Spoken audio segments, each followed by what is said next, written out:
Hello everyone, welcome back to my channel. आज की video में हम करेंगे 20 क्वेश्चन। हमारे 260 क्वेश्चन कंप्लीट हो चुके हैं, तो यू कैन एस्टिमेट कि भाई हमारे पर वीडियो कितने क्वेश्चन हुए। 20 तो कितनी वीडियोस हो चुकी हैं। अगर आपने नहीं देखे हैं तो प्लीज़ देख लीजिएगा। 13 वीडियो हो चुकी है हमारी।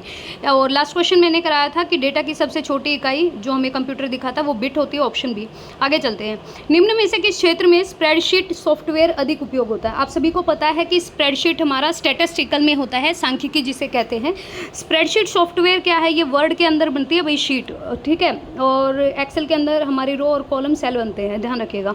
जो डेटा को सारणीबद्ध रूप से एक अरेंज तरीके से स्टोरेज में या एनालिसिस करने में सक्षम बनाता है, तो स्टैटिस्टिकल एनालिसिस में इसका ज़्यादा यूज़ किया जाता है। तो ध्यान रखिएगा, मनोविज्ञान, प्रकाशन, संदेश प्रेषण ये मत लगाइएगा। स्टैटिस्टिक्स में ज़्यादा यूज़ होता है हमारी स्प्रेडशीट का।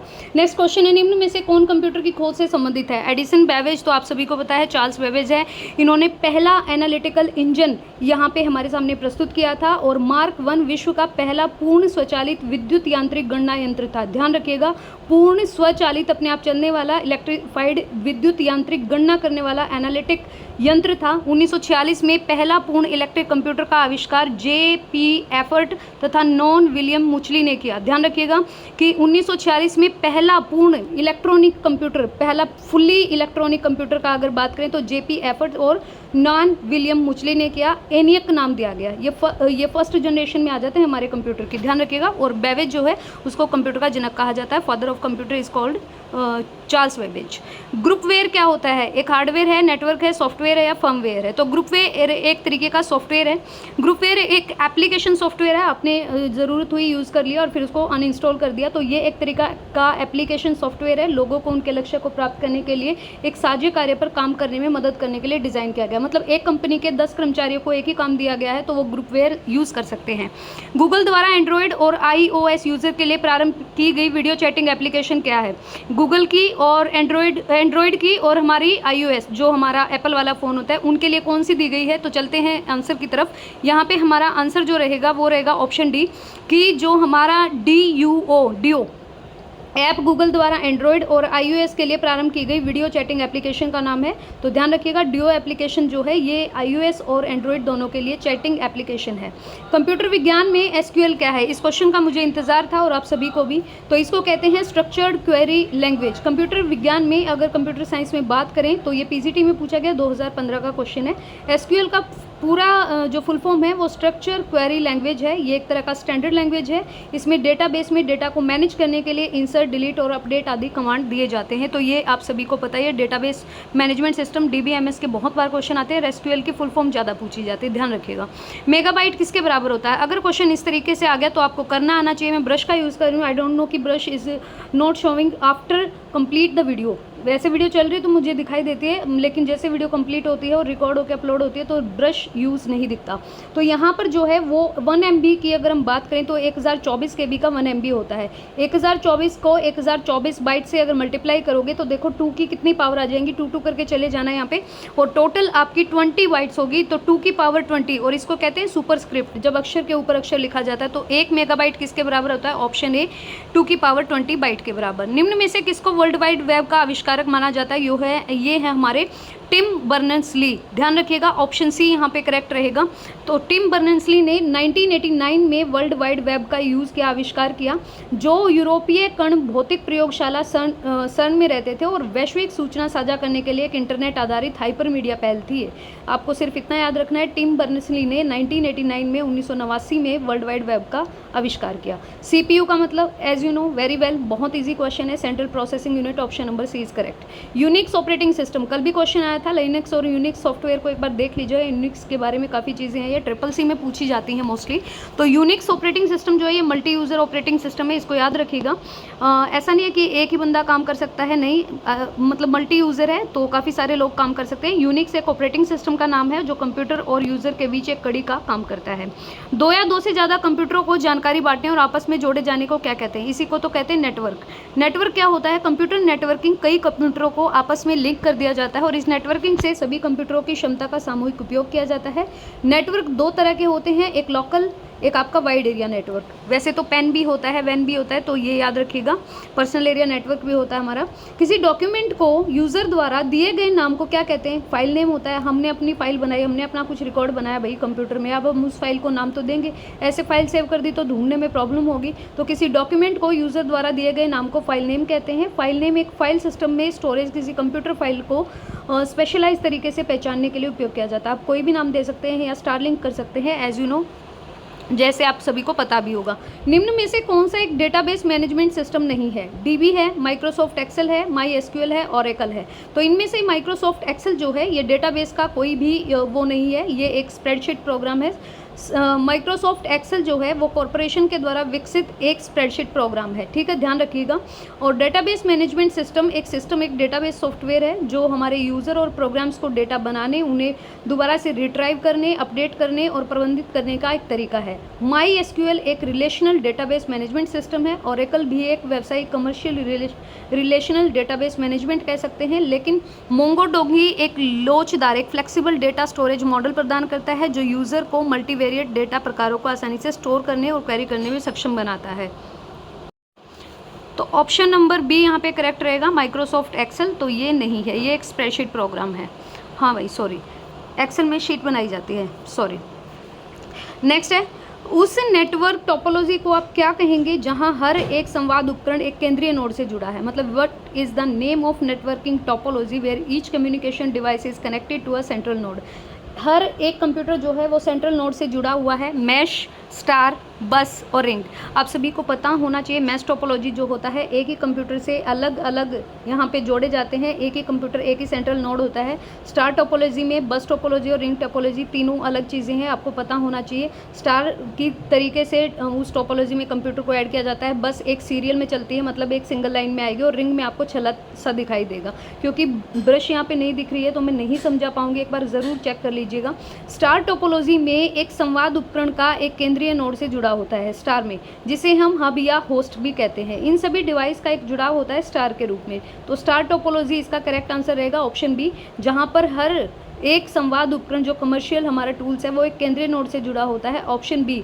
मैश टोपोलॉजी इंटरनेशनल तरीके से यूज़ की जाती है, यहाँ पे भी कंपनी यूएसए में भी चल रही है, आपकी एक यूके में भी चल रही है, तो उसके लिए ये वर्ल्ड वाइड होता है, बड़े लेवल पे यूज़ किया जाता है। और स्टार टोपोलॉजी में एक नोड होता है तो एक स्टार के रूप में दिखाई देगा। कोई भी दो नोड एक दूसरे से सीधा नहीं जुड़ सकता, स्टार के रूप में जुड़ा मिलेगा। और नोड्स के बीच कम्युनिकेशन केंद्रीय कंप्यूटर के माध्यम से ही होता है। मतलब मान लो कि जो हमारा जूम है, जूम एप्लीकेशन हो गया, और जो हमारे ऐसे एप्लीकेशन होते हैं, कई बार आपने सेमिनार वगैरह अटेंड किए हों अगर ऑनलाइन, तो वो वहीं से कंट्रोल करते हैं आपकी सब चीज़ों को। आप अगर 100 लोग भी जुड़े हो तो एक सेंट्रल नोड वहाँ पे होगा, तो इस तरीके से हम यूज़ कर सकते हैं। ये है स्टार टोपोलॉजी, ऑप्शन बी यहाँ पे करेक्ट रहेगा। निम्न में से कौन एक सेकेंडरी मेमोरी का उदाहरण नहीं है? Memory card, read only memory, hard disk, CD रोम या फिर नॉन अटेम्प्टेड? तो यहाँ पर हमें बताना है सेकेंडरी मेमोरी का उदाहरण नहीं है, बाकी सब सेकेंडरी मेमोरी। मैंने आपको बताया था रैम और रोम हमारी प्राइमरी और मेन मेमोरी होती हैं। रजिस्टर हो गए, कैशे मेमोरी हो गई, जो हमारा यहाँ पे फ्लिप फ्लॉप है, और जो रोम रैम है, ये सारी हमारी प्राइमरी मेमोरी हैं। इसके विपरीत मेमोरी कार्ड हम बाहर से लेके फ़ोन में डाल सकते हैं। हार्ड डिस्क ड्राइव HDD ले सकते हैं, SD रोम CD रोम ले सकते हैं। ये सारे सेकेंडरी मेमोरी के उदाहरण हैं, एग्जाम्पल हैं। When is the built in exception important error raise? Built in expression important error कब आता है? जब एक लोकल और ग्लोबल वेरिएबल के नाम की व्याख्या ना की गई हो, जब इंडेक्स या सबस्क्रिप्ट अनुक्रम की सीमा से बाहर हो, जब पूछे गए मॉड्यूल की व्याख्या ना हो, एक्सप्लेनेशन ना हो, या जब इनपुट द्वारा किसी भी डेटा को बिना पढ़े फाइल के अंत में एंड ऑफ फाइल स्थिति पहुंच जाए। तो ये ऑप्शन रहेगा सी। जब एक मॉड्यूल की आपके एक्सप्लेनेशन नहीं किया आपने, तब इसे built in exception import error कहा जाता है, और जब इंडेक्स या सबस्क्रिप्ट अनुक्रम की सीमा से बाहर हो जाए तो इसे इंडेक्स एरर कहा जाता है। दोनों में फ़र्क देखिएगा, मॉड्यूल एक्सप्लेन नहीं किया है तो built in exception import error, और जब इंडेक्स या सबस्क्रिप्ट अनुक्रम की सीमा से बाहर है, जो ऑप्शन सी था, तो इसे इंडेक्स एरर कहा जाता है। ठीक है, वो है built in exception import error, और ये है इंडेक्स एरर। GUI क्या होता है? GUI का हम सभी को पता है, इसको कहते हैं graphical user interface, option number ए। GUI का जो फुल फॉर्म है ग्राफिकल यूज़र इंटरफेस इसका पूर्ण रूप है। जो यह एक प्रकार का यूज़र इंटरफेस है जो यूज़र को पार्ट कमांड के बजाय विंडोज़ आइकन और मेन्यू जैसे ग्राफिकल तत्वों का उपयोग करके कंप्यूटर के साथ कम्युनिकेट करने की परमिशन देता है। तो आपको फुल फॉर्म ज़रूर याद करनी है, graphical user interface. What is the name of software that is use for the maintenance and configuration of computer system. तो बताइए आप, कॉन्फ़िगरेशन के लिए और मेंटेनेंस के लिए कंप्यूटर का कौन सा यहाँ पे सॉफ्टवेयर यूज़ किया जाता है? General purpose, device driver, system utilities या फिर ऑपरेटिंग सिस्टम। यहाँ पे जो ऑप्शन रहेगा हमारा वो रहेगा ऑप्शन नंबर सी।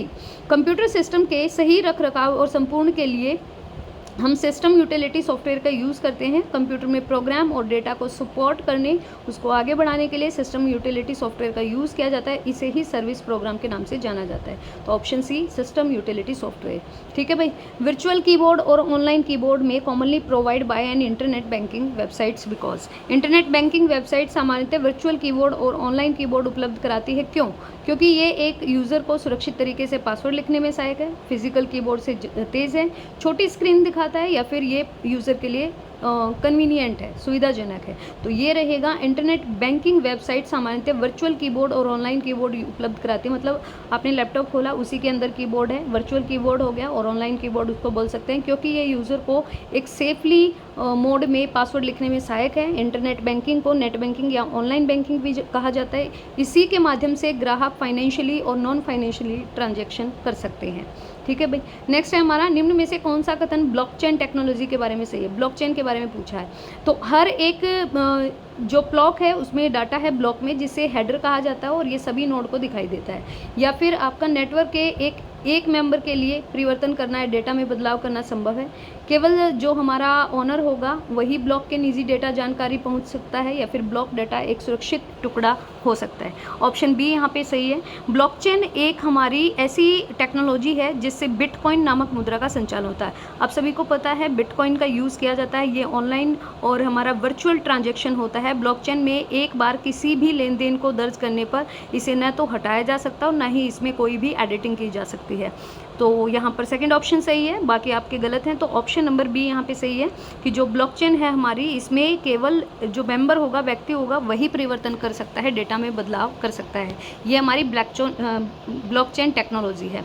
और आगे बढ़ते हैं। The last question of this video is HTTPS acronym, इसी की फुल फॉर्म पूछिए तो hyper text transfer protocol secure. Option number A यहाँ पे सही रहेगा।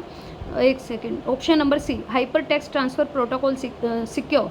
यहाँ पर ऑप्शन नंबर डी है भाई। हाँ, ऊपर वाले में हमारा ट्रांसमिशन था, तो ट्रांसमिशन नहीं, ट्रांसफ़र आएगा। HTTPS, एस लगाया तो सिक्योर, और HTTP दिया है तो वो होगा hyper text transfer protocol. S लगाया तो सिक्योर, और इसका यूज़ कंप्यूटर नेटवर्क पर हम सेफली कम्युनिकेशन के लिए यूज़ करते हैं। और अगली वीडियो में करेंगे next 20 question. So till then, please like the video, share the video, and please subscribe the channel also. Thank you.